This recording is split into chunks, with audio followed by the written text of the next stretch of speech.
안녕하십니까. 기초인문 11강입니다. 계약법이죠. 계약법은 계약법 총론과 강론으로 나눠져 있고요. 각각 5문제씩 나온다고 보통 말씀드렸습니다. 올해도 총론에서 5문제, 강론에서 5문제가 나왔고요. 강론에는 우리 민법상 계약이 총 15종류가 있는데요. 그 15종류 중에서 부동산 거래와 관련된 계약 3개, 매매계약, 교환계약, 임대차 계약, 이 3가지가 우리 시험범위에 있게 되고요. 그 임대차 계약의 특별법으로 마련된 게 주택임대차보호법과 상가건물임대차보호법이 됩니다.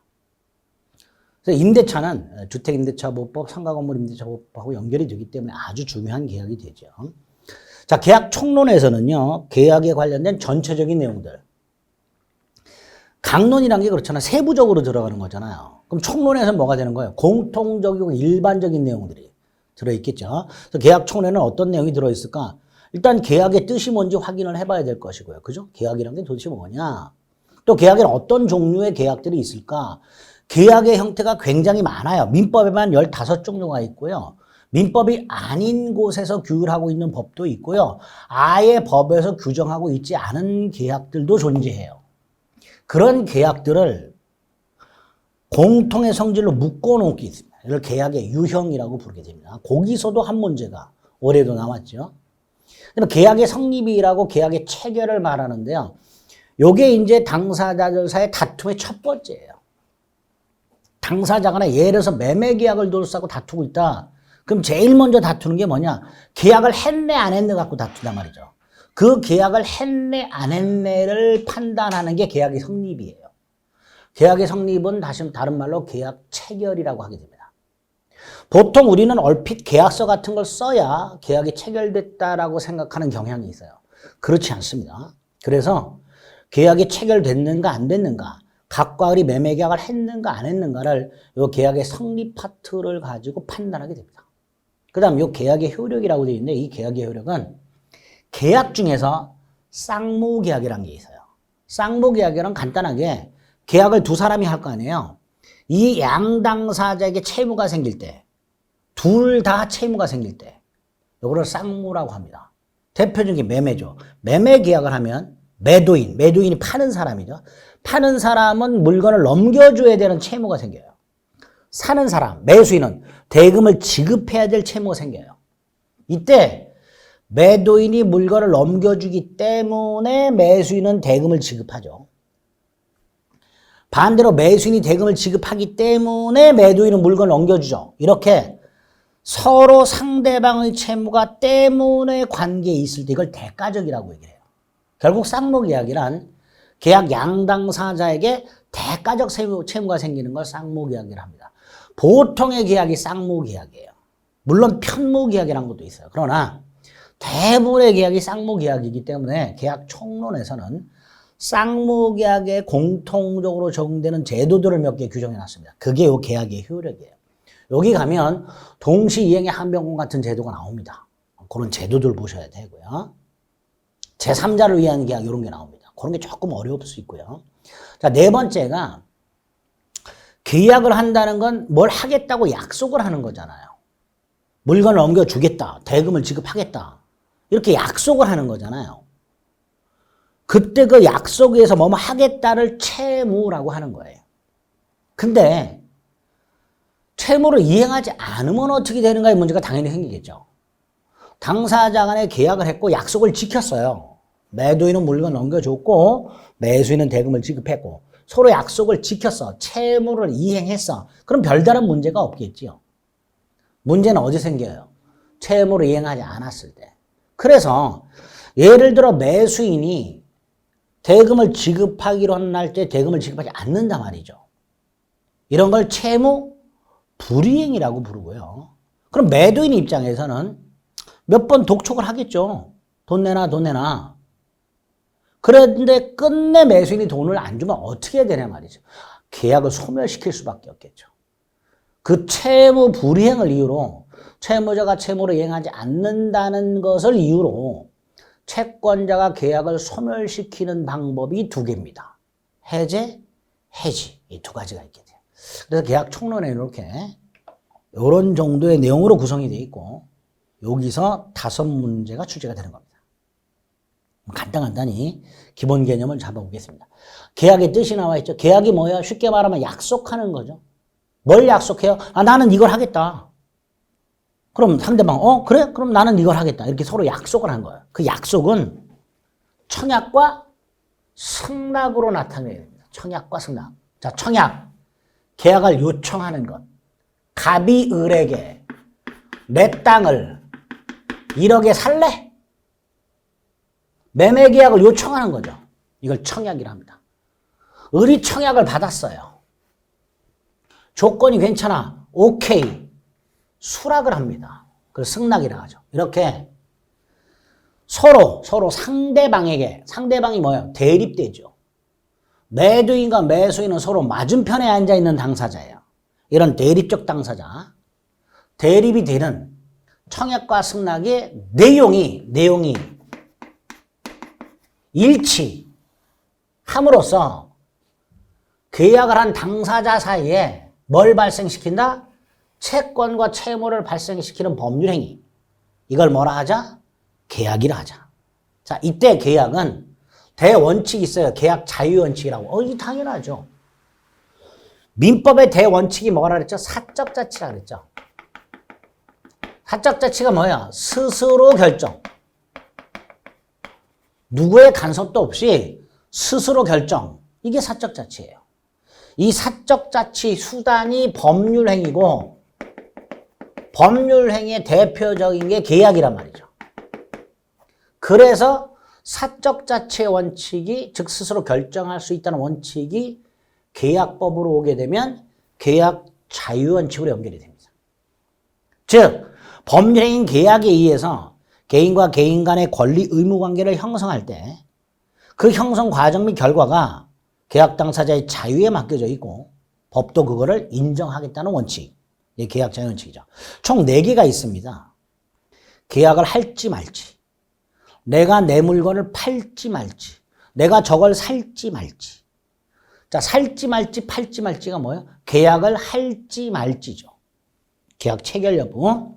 자, 한다면 누구하고 할 것인가? 상대방 선택. 어떤 내용으로 할 것인가? 1억에 팔까? 1억 2천에 팔까? 내용 결정. 방식. 구두로 할까? 계약서를 쓸까? 계약서를 쓴다면 표준계약서를 쓸까 말까? 이런 거. 이게 방식의 자유. 이렇게 보여요. 총 4가지 자유가 있다. 계약을 체결할 것인가? 누구하고 할 것인가? 어떤 내용으로 할 것인가? 어떤 방식으로 할 것인가? 총 4가지 자유가 있는데 다만 이 자유가 무제한적으로 인정되진 않아요. 예를 들어서 상대방 선택의 자유 같은 것들. 근로기준법 같은 경우에 보면요. 남녀 차별하지 말라고 돼 있어요. 아, 나는 남자만 고용하고 싶은데. 나는 여자만 고용하고 싶은데. 차별하지 말라고 돼 있단 말이에요. 그럼 이 상대방 선택의 자유를 제한하는 거죠. 그죠? 계약 체결 여부, 자유 제한 뭐가 있죠? 택시기사 승차 거부. 이거 과태료 물고 처벌되잖아요. 그럼 뭐예요? 계약 체결의 자유가 없는 거예요. 이런 식으로 계약 자유 원칙이 4가지가 있긴 있는데 그 4가지가 무제한적으로 인정되는 것은 아니고 일정한 제한을 갖게 됩니다. 그 제한 중에서 우리가 본 게 있어요. 뭐가 있었죠? 반사회 질서 행위 무효, 불공정한 행위 무효. 예컨대 불공정한 행위 보세요. 500원짜리 KF 구사 마스크를 내가 1만 원에 팔겠다는데 내가 2만 원에 팔겠다는데 그게 내용 결정의 자유잖아요. 그런데 그게 불공정하다면 즉 폭리에 해당된다면 무효로 만들어 버리니까 우리가 민법 총칙에서 어떤 반사회 질서 행위 무효나 불공정한 행위 무효는 바로 내용 결정의 자유 따위를 제한하는 법이 되는 거예요. 자, 어쨌든 계약이란 건 이런 거고 계약 자유원칙이 4가지가 있으며 이 계약 자유원칙이 무한정 인정되는 건 아니다. 뭐 이 정도 생각해 주시면 돼요. 그 다음에 계약의 종류가 나왔어요. 계약의 종류는 아까 뭐라 그랬죠? 무수히 많은 계약을 공통의 성질을 갖고 있는 것들끼리 묶어보자 해서 나온 게 계약의 유형이에요. 계약의 종류고. 자, 먼저 전형계약, 비전형계약 이렇게 나누는데 이건 큰 의미는 없습니다. 쉽게 말하면 전형계약은 민법에 규정이 있는 계약을 말하는 거예요. 자, 민법에는 총 15가지 계약을 규정해 놨습니다. 이걸 전형계약 또는 민법이 이름을 부여했다 그래서 유명계약이라고 해요. 유명한 계약을 말하는 게 아니고 민법이 이름을 붙였다 해서 유명계약이라고 부릅니다. 그 중에서 매매, 교환, 임대차 요 세 가지가 우리 시험범위에 있고요. 민법에 없는 것들을 다 싸잡아서 비전형 계약 또는 무명 계약이라고 부르게 됩니다. 예를 들어서 내가 자동차 수리를 맡겨요. 자동차 수리를 맡기는 건 두 가지 계약이 결합이 되어 있어요. 자동차 수리하는 것 자체는 도급 계약이에요. 무슨 계약? 도급 계약. 그 다음에 자동차 수리업자는 자동차를 찾아갈 때까지 보관을 해야 되잖아요. 보관은 임치라고 불러요. 그러니까 자동차 수리 계약은 도급 계약과 임치 계약이 결합이 되어 있는 거예요. 자, 병원에 입원합니다. 그럼 병 치료해야 되죠. 병을 치료하는 도급 계약과 그다음 병실을 빌리잖아요. 임대차 계약이 결합되어 있는 것들이에요. 이런 것들을 혼합 계약이라고 하고요. 이런 것들도 다 비전형 계약이 됩니다. 일단 이제 전형 계약과 비전형 계약은 큰 의미 없고요. 자, 중요한 게 쌍무 계약과 편무 계약입니다. 쌍무 계약은 뭐라 그랬죠? 계약을 했을 때 양당사자가 대가적 의미를 갖는 채무를 부담한다 그랬죠. 여기서 대가적 의미는 이렇게 생각하시면 돼요. 네가 하기 때문에 나도 한다라고 생각하시면 돼요. 그럼 네가 안 하면 나도 안 하겠죠. 그런 관계가 성립할 때 그런 걸 대가적 채무라고 하게 됩니다. 그걸 쌍무라고 합니다. 전형적인 쌍무가 매매하고 교환, 임대차 같은 거죠. 매매, 물건 넘겨주고 돈 받고, 교환, 물건을 서로 교환하고, 임대차, 물건을 빌려주고 월세를 받고, 물건 빌려주는 것과 월세 주는 것, 이게 다 대가적이란 말이죠. 이런 것들이 전형적인 쌍무 계약이 됩니다. 반면에 편무 계약은요, 한쪽만 채무를 부담해요. 대표적인 게 증여라는 게 있습니다. 물건을 공짜로 줘. 주기만 할 뿐 받는 게 없어요. 이게 편무입니다. 사용대차, 물건을 빌려주기만 해요. 차임을 안 받아요. 즉 무상으로 물건을 빌려주는 게 사용대차입니다. 문제가 요 놈입니다. 현상광고. 요 현상광고는 조금 이따 말씀을 드리겠습니다. 그래서 일단 전형적인 쌍무가 매매, 교환, 임대차 우리 시험범위에 있고, 증여하고 사용대차는 우리 시험범위는 아니지만 편무다라고 생각하시고, 증여, 대가 없이 물건을 주기만 해. 사용대차, 대가 없이 빌려주기만 해. 편무입니다. 현상광고는 조금 이따 볼 것이고요. 자, 쌍무하고 편무를 왜 구별하느냐?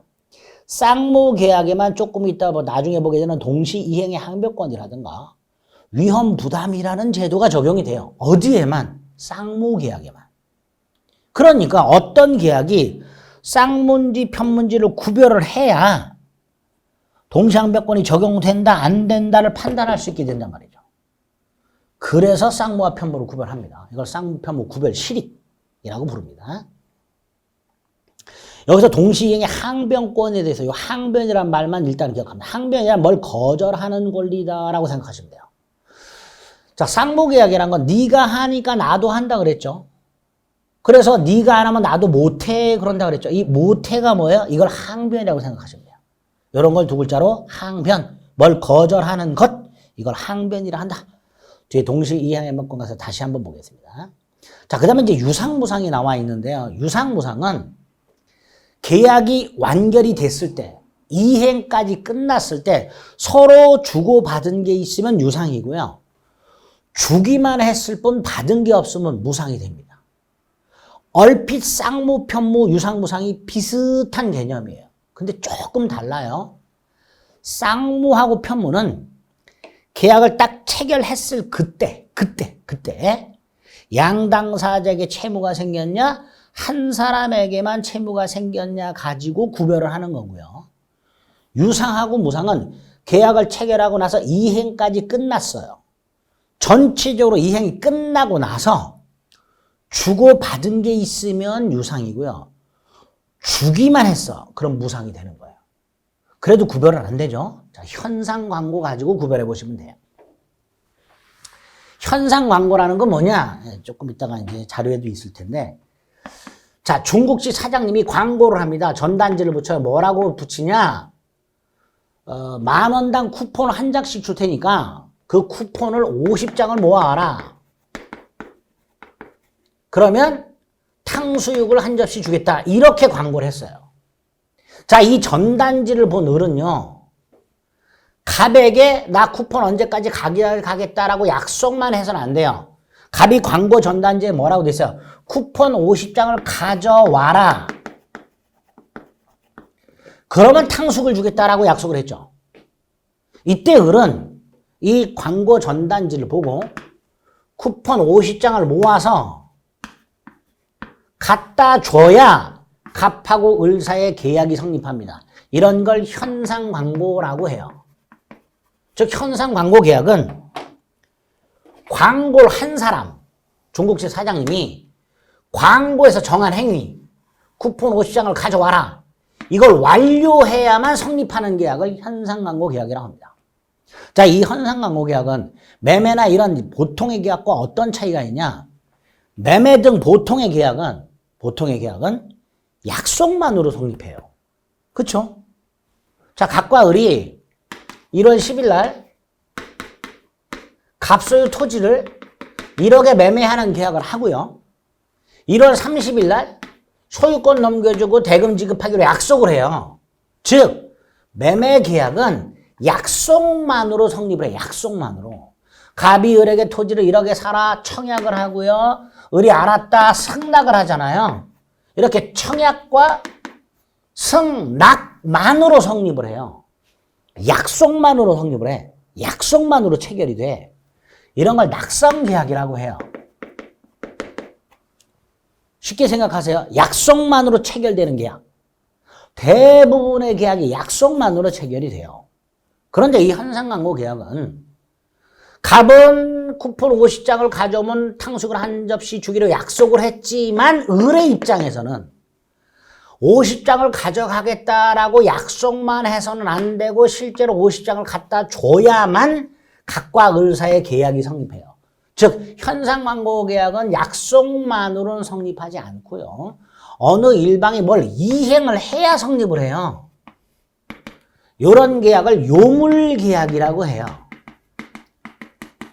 낙성계약에 대비하여 요물계약이라고 불러요. 낙성계약은 약속만으로 성립한다. 그러나 요물계약은 약속만으로 성립하지 않고 우리 쿠폰을 갑에게 50장을 갖다 줘야만 성립한다. 어느 일방이 뭔가를 먼저 해야만 성립한다. 광고에서 정한 행위를 완료를 해야 성립한다. 이런 계약을 뭐라 한다? 요물계약이라 한다. 그러면 을이 쿠폰 50장을 열라 모아서 갖다 줘요. 그럼 요물계약이 현상광고계약이 성립합니다. 자, 현상광고계약이 성립하면 갑은 을에게 탕수육 한 접시를 줘야 될 채무가 발생해요. 갑에게만. 계약을 체결한 갑과 을 중에 갑에게만 채무가 생겨요. 그러니까 현상광고계약은 편모예요. 한쪽만 채무가 생겼으니까. 그 다음 이행을 합니다. 탕수육을 줬어요. 계약이 완결됐죠? 이행이 끝났죠? 끝나고 났더니 갑이 주기만 했나요? 아니죠. 받은 게 있죠. 쿠폰 50장을 받았잖아요. 그러니까 현상광고계약이 끝나면, 이행이 끝나면 주고받은 게 있어요.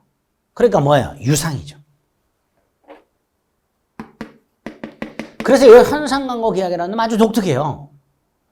약속만으로는 성립하지 않고, 즉 낙성계약이 아니라 이행을 해야만 성립하는 요물계약이고, 계약이 성립이 되면 한쪽만 채무가 생기기 때문에 편모인데, 계약이 끝나고 봤더니 주고받은 게 있더라 말이지. 그래 유상이 됩니다. 요 현상광고 계약을 가지고 쌍무, 편무와 유무상을 구별할 수 있어요. 그러면 쌍무, 편무, 유상, 무상이 어떤 관계가 있느냐? 일단 쌍무, 매매를 보면요. 갑도 채무가 생기고 을도 채무가 생겨요. 그 상태에서 이행을 합니다. 갑은 토지 소유권을 넘겨주고 대금을 지급하겠지요. 주고받지요. 그러니까 쌍무계약은요. 이행이 끝나면 필연적으로 유상이 될 수밖에 없어요. 쌍무계약은 필연적으로 뭐가 될 수밖에 없다? 이행이 끝나면 유상이 될 수밖에 없죠. 그 다음 편무 중에서 뭐가 유상이죠? 현상광고죠. 그러면 계약을 그림으로 구별했을 때 쌍무가 있고요. 편무가 있는데요. 편무의 대표적인 게 증여가 있었고요. 사용대차가 있었고 현상광고가 있었어요. 그죠? 이거를 유상무상으로 다시 나눠보면 쌍무계약은 이행이 끝나면 전부 유상이라고 그랬죠. 좀 전에. 주고받으니까. 현상광고는 편무지만 유상이라고 그랬죠. 그러니까 요만큼이 유상이 되는 거예요. 요게 무상이 되고. 결국 유상이란 놈은 모든 쌍무 더하기 현상광고. 요게 유상이 되는 거야.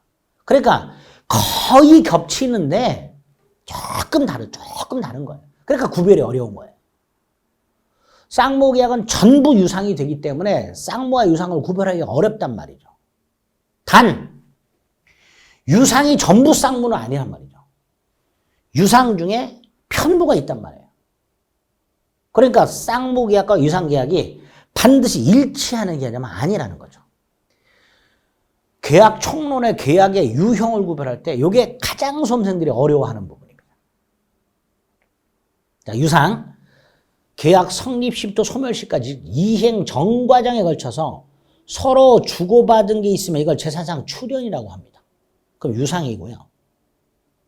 매매 교환 같은 것들이 전형적인 유상이죠. 쌍무는 이행이 끝나면 주고받으니까 필연적으로 유상이죠. 그러나 유상이 반드시 쌍무가 되는 건 아니란 말이지. 왜? 현상광고 계약이라고 유상이지만 편무가 있단 말이죠. 자, 무상. 한쪽만 주는 게 무상이라 그랬죠. 주고받지 않고 주는 걸로 끝나. 그래서 무상은 전부 편무가 돼요. 무상은. 근데 편무가 전부 무상이 되는 것도 아니야. 왜? 편무 중에 유상이 있단 말이죠. 이 현상광고 때문에.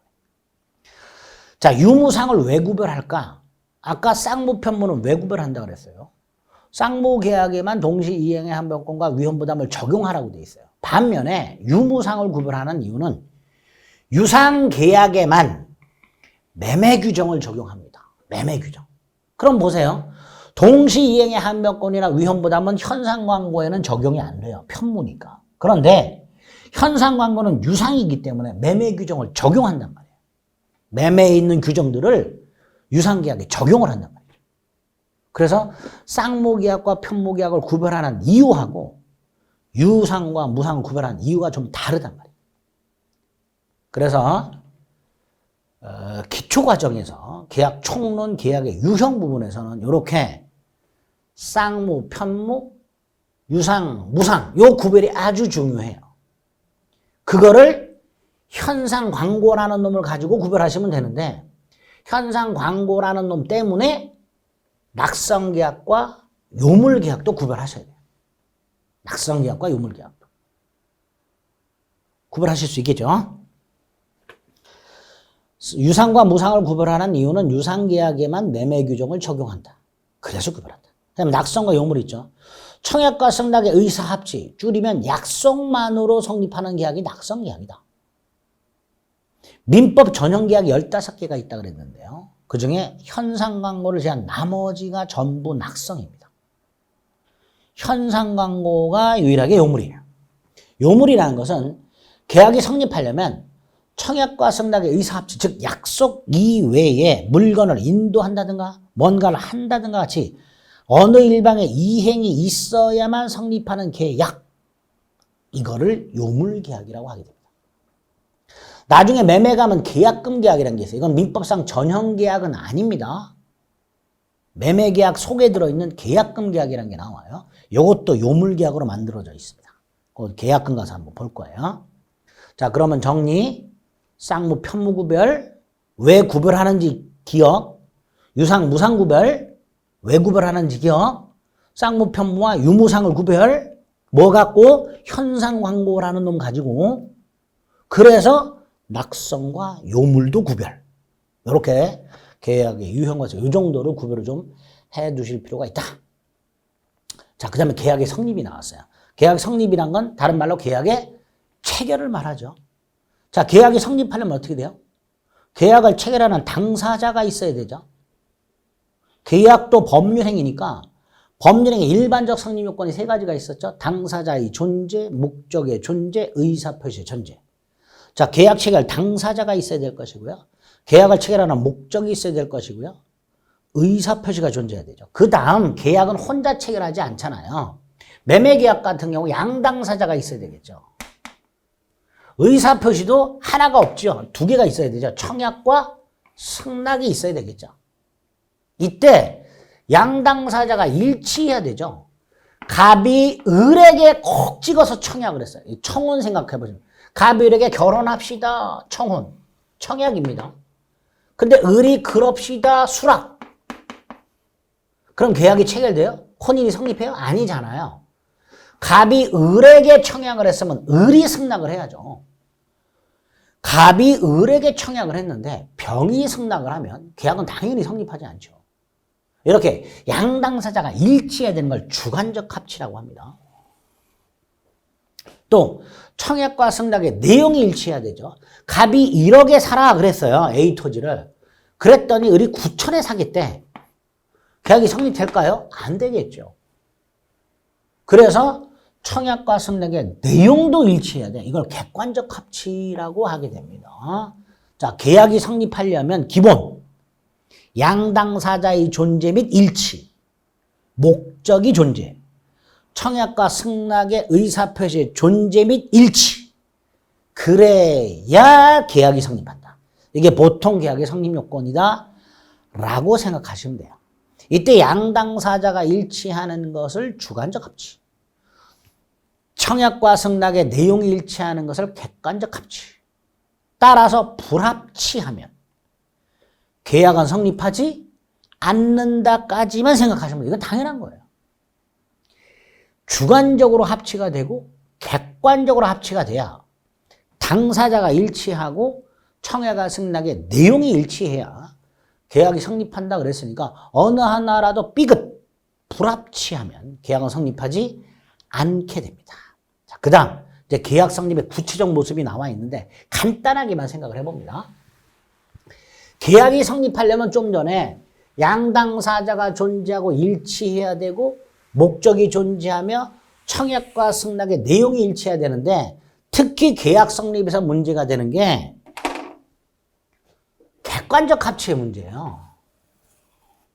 청약과 승낙의 내용이 일치했는가? 이게 문제가 됩니다. 그래서 계약에 성립하는 모습을 보면 가장 전형적인 게 요거예요. 청약과 승낙의 의사합천 계약성. 물론 계약 성립은 청약과 승낙의 의사합천 계약 성립이 99%예요. 그런데 우리 민법은 청약만 있고 승낙이 없어요. 그래도 계약이 성립하는 걸 두 가지 만들어 놨어요. 의사 실현에 의한 계약 성립과 교차 청약에 의한 계약 성립이라고 만들어 놨어요. 그러면 계약이 성립하는 구체적 모습이라고 해서 이 계약이 성립하는 구체적 모습을 가지고 계약이 성립했다 안 했다, 계약이 체결됐다 안 됐다, 계약이 체결됐다면 언제 체결됐다 이걸 판단하게 되는데 그 계약이 성립하는 구체적인 모습이 99%가 청약과 승낙의 의사합치예요. 그런데 우리 민법은 청약만 있고 승낙이 없는데도 계약이 체결되는 두 가지를 따로 만들어 놨습니다. 그래서 계약 성립의 구체적 모습은 총 세 가지 형태다 라고 생각하시면 되고요. 그 중에 이 청약과 승낙의 의사합치한 계약 성립이 핵심이다 라고 생각하시면 돼요. 지금부터 보게 되는 것들은 이 내용을 가지고 양당사자세에 무슨 계약이 체결됐는가 안 됐는가를 판단하는 거예요. 즉 양당사자의 계약이 성립하려면 청약은 어떤 요건을 갖춰야 되고 승낙은 어떤 요건을 갖춰야 되는가. 내용은 당연히 일치해야 되고 그렇게 계약이 성립이 되면 언제 계약이 성립하는가를 판단하는 도구다 라고 생각하시면 돼요. 그 중에 99% 청약과 승낙의 의사합치로 계약이 성립한다 그랬는데 청약이 뭐예요? 계약을 요청하는 거죠. 조금 구체적으로 말하면 청약에 대응하는 이라고 대응이 뭐죠? 일치하는으로 바꾸시면 돼요. 청약과 일치하는 승낙과 결합하여 계약을 성립시킬 것을 목적으로 하는 의사표시, 이게 청약이죠. 쉽게 말하면 계약을 요청하는 거죠. 자, 이거 뭐하고 구별해야 돼요? 청약의 유인과 구별해야 돼요. 예를 들어서 구인 광고를 봅니다. 갑회사가 구인 광고를 냈어요. 이러이러한 사람을 구합니다. 주 5일 근무, 하루 8시간 근무, 1시간 휴게시간, 4대 보험, 급여, 협의로 결정, 이렇게 구인 광고를 했어요. 이 구인 광고를 본 을이 갑회사에 취직하기 위해서 이력서를 내요. 이때 구인 광고를 청약으로 보면요. 이걸 청약으로 보면 이게 승낙이 될 거 아니에요. 우리 회사에 이런 조건으로 일하세요. 이거를 청약으로 보면 을이 나 여기 고용해 주세요. 이게 승낙이 될 거란 말이에요. 그럼 요것만으로 갑과 을 사이에 고용 계약이 체결이 돼야 돼요. 그런데 을이 이력서만 내는 것으로 고용 계약이 체결되나요? 아니죠.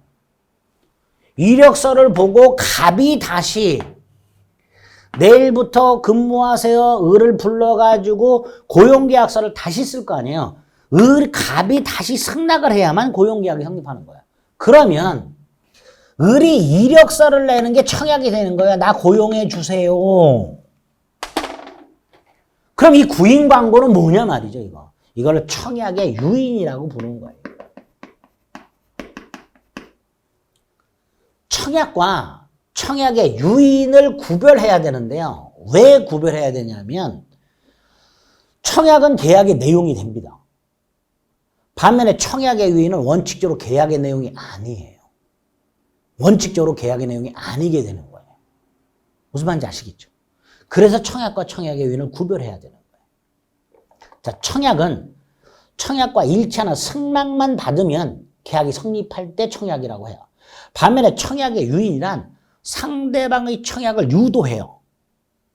그래서 청약을 유인한 사람이 구인 광고를 한 회사가 상대방으로부터 청약을 받고 다시 승낙을 해야 계약이 성립하는 경우, 요거를 청약의 유인이라 한다. 대표적인 구인 광고, 아파트 분양 광고 등이 청약의 유인이 됩니다. 그래서 청약은 특히 내용이 승낙만 받으면 계약이 성립될 정도의 구체적 내용을 포함하고 있어야 청약이 됩니다. 자, 청약자는 누군가가 할 텐데 이 상대방 생각해 보세요. 청약이라는 건 계약을 요청하는 의사표시인데 누군가를 콕 찍어서 해야 되는 게 원칙이겠죠, 보통. 갑이 청혼을 할 때 을을 콕 찍어서 나하고 같이 삽시다, 평생. 이렇게 콕 찍어서 하는 게 보통이잖아요. 그죠? 그런데 청약의 상대방은 꼭 특정인이 아니어도 돼요. 불특정 다수를 상대로 청약을 할 수 있어요. 대표적인 게 자동 판매기 설치입니다. 자동 판매기를 설치한 다음에 그 판매기 안에 물건을 넣은 다음 가격표를 붙이죠. 이게 뭐예요? 요 물건을 요 가격에 사세요라는 청약입니다. 근데 자동 판매기를 설치할 때 특정인을 생각하고 설치한 거예요? 아니죠. 불특정 다수인을 생각하고 자동 판매를 설치한 거잖아요. 그러니까 정리. 청약은 계약을 요청하는 의사표시다. 확정적이고 구체적 내용이 들어있어서 승낙만 받으면 계약이 성립한다. 따라서 청약의 유인과는 구별하자. 네 번째, 청약의 상대방은 특정인일 수도 있지만 자동 판매기 설치처럼 불특정 다수인에게 청약을 할 수도 있다. 딱 여기까지. 자, 이때 청약의 효력이 뭐예요? 계약 성립 가능성이죠. 청약만으로는 계약이 성립하지 않잖아요. 계약이 성립할 가능성이 열리는 게 청약의 효력이 됩니다. 그 청약에 대응해서 승낙을 해야 계약이 성립하죠. 이때 승낙자는 청약을 수령한 사람이 되겠죠. 두 번째, 누구에게 승낙을 할까? 승낙을 하려면 누구한테 해야 돼요? 청약자한테 해야 되죠. 불특정 다수인을 상대로 승낙이란 건 있을 수 없죠. 청약을 한 그 사람한테 승낙을 해야 되잖아요. 그래서 중요한 거, 청약은 특정인뿐만 아니라 불특정인에게도 청약을 할 수 있어요. 자동 판매기 설치처럼. 그러나 승낙은 반드시 특정한 청약자에게 해야 돼. 그래야 계약이 성립하는 거예요. 어쨌든 승낙은 청약과 일치하는 의사를 표시해서 계약을 성립하고자 하는 청약 수령자의 의사표시를 말할 것이고, 승낙의 상대방은 반드시 특정한 청약자에게 해야 돼요. 문제가 언제까지 승낙해야 되는가의 문제가 생겨요. 그죠? 천년 만년 승낙할 수 있는 건 아니지 않습니까? 그래서 보통 청약을 하는 사람이 언제까지 답을 달라라고 기간을 정해요. 갑이 을에게 자신의 A 토지를 1억에 팔겠다는 청약을, 그래서 이제 우편을 작성해서 청약서 1월 10일 날 을에게 우편으로 발송을 했고, 이게 1월 12일 날 도달을 했어요, 을한테. 자, 을이 우편물을 뜯어봤더니 갑에 청약이 들어있어. 땅을 1억에 팔겠대. 그걸 10일 날 받아서 알게 됐어. 근데 그 청약서에 뭐라고 돼 있냐? 30일까지 답을 달라고 돼 있어. 갑이 을한테 청약서를 보내면서 내 땅 A 토지를 1억에 팔 테니까 30일까지 수락 여부를 답을 달라. 요게 승낙 기간이 되는 거예요. 요게 승낙 기간이 되는 거예요. 그런데 우리 민법은 반드시 기간을 정해서 청약을 하라고는 되어 있지 않아요. 이거 조금 까다로우니까 기간 정한 것만 생각할게요. 청약을 한 사람이 청약서에 승낙 기간을 정해놨다. 그러면 을의 입장에서는 이 청약을 수락할 수도 있고 거절할 수도 있잖아요. 갑이 A 토지 1억에 사라는 청약에 대해서 을이 사겠다. 승낙할 수도 있고요. 아, 싫어. 거절할 수도 있잖아요. 자, 이때 승낙을 하려면 요 기간 내에 을의 승낙서가 갑에게 도달해야 계약이 성립해요. 당연하죠. 요 기간 내에 을의 승낙서가 갑에게 도달해야 계약이 성립하게 됩니다.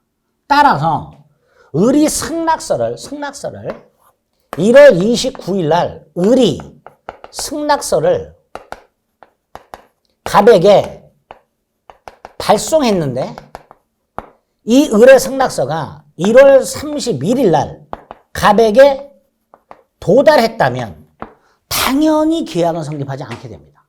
이게 대원칙이에요. 다시 한번 계약이 성립하려면 승낙 기간 내에 청약자에게 도달해야만 계약이 성립한다. 이렇게 생각하시면 돼요. 이게 대원칙입니다. 그래서 승낙 기간을 보면 원칙적으로 승낙은 청약의 존속기간. 갑의 청약은 언제까지 존속을 해요? 1월 30일까지. 이게 승낙 기간이 되겠죠. 이 기간 내에 청약자에게 도달해야 된다. 따라서 기간이 지나서 갑에게 도달한 승낙. 을의 승낙이 1월 31일 날 갑에게 도달. 이걸 연착했다고 해요. 그럼 계약은 성립하지 않게 됩니다. 이게 대원칙입니다. 다만 이 연착한 승낙을 갑이 새 청약으로 볼 수 있다는 내용은 있어요. 그건 나중에 보고요. 대원칙 그럼 정리하면 계약을 요청하는 청약과 이걸 수락하는 승낙이 합치가 되어야 계약이 성립하는데, 그 계약이 성립하려면 승낙 기간 내에 청약이 요때까지 살아있잖아요. 이걸 청약의 존속기간이라고 하는데 다른 말로 승낙기간이 되겠죠. 요 기간 내에 을의 승낙이 청약자에게 도달해야만 계약이 성립하고, 만약에 이 기간이 지나서 갑에게 도달했다면 계약은 원칙적으로 성립하지 않는다. 딱 요렇게 기초과정에서는 생각을 해 주셔야 됩니다. 리을은 당연한 거죠. 내용이 일치해야 되죠. 당연한 거고요. 만약에 1억에 사라고 했는데 을이 9천에 사겠다 그러면 계약은 성립하지 않습니다. 당연한 거. 그 다음에 기타 방법에 의한 계약 성립이라고 의사실현에 의한 계약 성립과 교차 청약에 의한 계약 성립인데, 의사실현 이런 거 생각해 보시면 돼요. 지하철에 앉아 있는데 물건 판매하는 사람이 지하철을 타더니 무릎 위에다 물건을 올려놔요. 한참 광고를 하더니. 자, 이거 뭐 국산 KF94 마스크고 시중에서는 개당 500원에 파는데 여러분에게는 개당 100원에 팝니다. 50장 한 묶음에 5,000원 한 장 받습니다. 뭐 이렇게 한참 떠들고 나서 광고하고 나서 내 무릎에 올려놔요. 이게 청약이죠. 그죠? 자, 이때 승낙은 어떤 거예요? 그 사람이 물건을 돌리고 내 자리에 돌아왔을 때 내가 사겠다. 이게 승낙이 될 거 아니에요. 근데 내 무릎에 물건을 올려놓은 사람이 나한테 돌아오기도 전에 내가 그걸 뜯어갖고 마스크를 팍 써버렸어요. 그럼 계약이 성립하는 거예요. 이런 걸 의사 실현에 의한 계약 성립이랍니다. 이렇게 되어 있죠. 청약자 의사표시나 관행에 의해서 그 다음 승낙이 필요 없을 때 계약은 승낙으로 인정되는 사실, 내가 마스크를 뜯어서 썼다. 그때 계약이 성립하는 걸 의사 실현에 의한 계약 성립이라고 합니다. 반면에 교차 청약은 청약이 서로 교차한 거예요. 갑이 을에게 노트북을 50만 원에 사라고 청약을 했어요. 갑이 자신의 이 노트북을, 내가 갖고 있는 노트북을 50만 원에 사라고 청약을 했는데 을한테, 을이 그걸 모른 채 갑에게 청약을 했어요. 야, 네 노트북 50만 원한테 팔아라. 갑의 청약과 을의 청약이 있어요. 내용이 일치해. 그럼 이 각각의 청약에 대해서 따로따로 승낙을 할 필요 없이 요 양청약만으로 계약이 성립하는 것을 교차 청약에 한 계약 성립이라 합니다. 이런 식으로 청약과 승낙의 의사합치로 계약이 성립하는 게 대부분이지만 승낙 없이 계약이 성립하는 두 가지 형태로 우리 민법이 따로 규정을 해놨고 의사 실현에 의한 계약 성립과 교차 청약에 한 계약 성립이 있다. 그 정도를 기초 과정에서 뼈대를 잡아주시면 되겠습니다.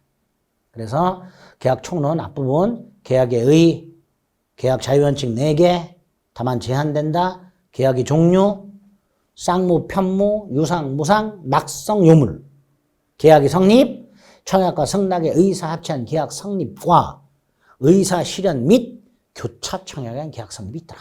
딱 여기까지 계약 성립의 뼈대를 잡았습니다. 그리고 이제 쌍무 계약의 효력 몇 가지를 따로 살펴보게 됩니다. 그건 다음 시간에 보겠습니다. 고생하셨습니다.